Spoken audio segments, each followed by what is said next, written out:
vais faire la transition entre l'économique et le social. Oui. Vous aviez eu une intervention par rapport au dumping social, notamment dans les transports transfrontaliers, Oui. Ah oui. il me semble. Oui. Est-ce que vous pouvez avoir un peu plus d'informations là-dessus? Oui, parce que j'ai été beaucoup contactée.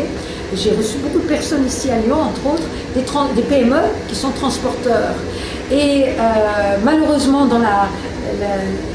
cette profession-là souffre particulièrement de la directive détachement des travailleurs et de cette libre circulation. Il y a des entreprises des pays de l'Est, entre autres polonaises, roumaines, etc. D'ailleurs, il n'y a qu'à voir les immatriculations des poids lourds sur nos autoroutes, là, dans la région Rhône-Alpes, hein, et dans la vallée du Rhône.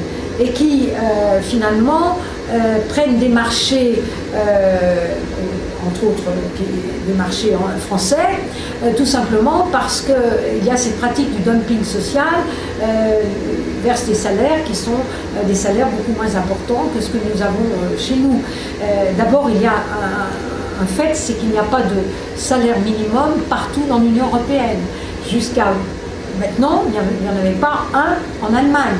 Madame Merkel a été obligée, dans le cadre des accords de sa coalition avec le SPD, a été obligée de s'engager à ce qu'il y ait un salaire minimum allemand qui va être très inférieur au salaire minimum français. Néanmoins, il faut qu'on travaille sur cette question-là, parce que c'est vrai qu'on a des directives qui sont contournées de ce fait. La directive détachement des travailleurs était une directive qui devait permettre justement à une entreprise d'envoyer pendant une période courte des salariés parce qu'elle obtenait un marché à tel ou tel endroit, et finalement on s'aperçoit que ce problème est contourné, et dans le domaine des transports il est totalement contourné. Les entreprises de transport des pays de l'Est ont plusieurs poids lourds et font des rotations de leurs chauffeurs sur différents poids lourds.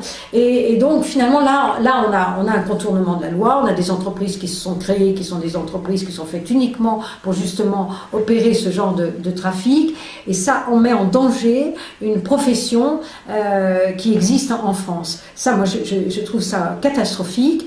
Je pense qu'on n'exerce pas, chaque État membre n'exerce pas suffisamment les contrôles, mais je pense qu'il faut absolument après les élections qu'on revoie cette directive détachement des travailleurs pour qu'elle ne puisse pas être détournée comme elle est détournée aujourd'hui.